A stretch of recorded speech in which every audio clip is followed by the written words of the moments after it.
Okay, so we now come to attaching lenses. Attaching a lens on the SBM, the first thing you need to do is to remove the body cap. Now, people get confused. How do I get the body cap off? Well, there's a little push button down there. You cannot rotate this any further until you press that button. And then you can rotate it a little bit further and the body cap should come off, like so. So you can see you've got a bayonet type attachment here, which fits the bayonet type lens, this particular type of lens here. And that just fits straight on, and that outer ring rotates again in a clockwise direction, and the lens is fitted on the camera. Yeah. This particular lens, a zoom lens, as you can see here. Now, something else I need to talk about is the filter system, which is slightly different between the two models. Do you remember I said we've got this SBM model, we've got a C-mount model. I'll come to the C-mount model very shortly. But first of all, filter system on the SBM, you've got this little lever here that pops out. Now, when that pops out, if you pull it, perhaps I'll take the lens off again to actually show you the filter going back and forth across the back of the lens here. So that is out of the gate now. If you push it in, you can see a filter appearing across the back of the lens there.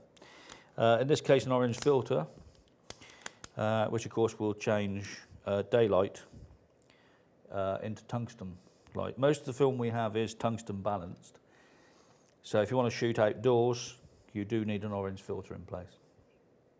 So that's how you select an orange filter or deselect a filter or any sort of filter on an SBM system.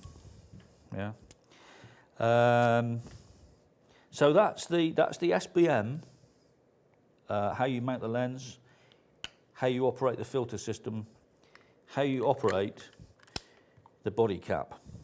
Yeah, so we now move on to the C-mount camera, which is on a turret system. There's a lever here that opens and closes to actually operate the turret. Now, to operate the turret, you first of all need to loosen this knurled nut here, which, as you can see, operates that flat piece of metal there, which keeps it secure. Another thing that keeps it secure is this threaded item here with a red circle. You see it's got a red circle around it. That means that it locks the turret in place. And if you take that off, the turret will move around all over the place. So you can actually have 3 lenses on here at the same time, providing they're, of course, C-mount lenses, threaded C-mount lenses. This is the gate here. These 2 other areas here, threaded areas here, are purely for storage. So you can store lenses here, and you can flip a lens round to the gate when you need that particular lens. So a C-mount lens. A C-mount lens looks like this. This is a 25mm C-mount lens, 25mm being the standard focal length for this particular format. Threaded on the back, rear lens cover, and it just threads into place like so. Yeah, I mean, a lot of people in our days don't use the turret system. The reason being that a lot of modern lenses are actually quite long, and you can see the other lens. So you have to be aware of that. But that's how the turret system works.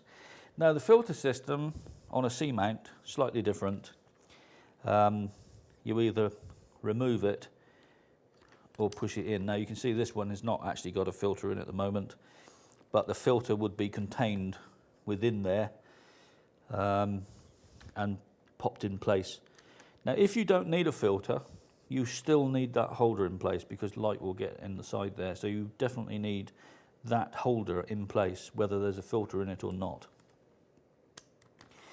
So that's the filter system, that's the lens system on a C-mount Bolex. Yeah. Do you remember I mentioned that there's a third model of Bolex we have, which has a round bottom as opposed to a flat bottom, exactly the same as this camera, exactly the same, except it hasn't got a flat bottom, so it hasn't got these threaded holes, which means you can't attach a matte box or a stepper motor. Yeah.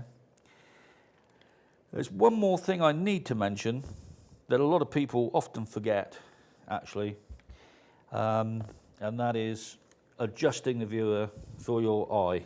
Same on both models, on all models in fact. Lever here that releases, that lever releases, that adjusts. So you can see the viewer popping in and out. So if you look through the viewer, you will see the ground glass relevant to the prism in here, the viewing system. And when that ground glass is sharp in focus, you know this viewer is adjusted for your eye. Okay, so we'll be moving on to removing the junk film next.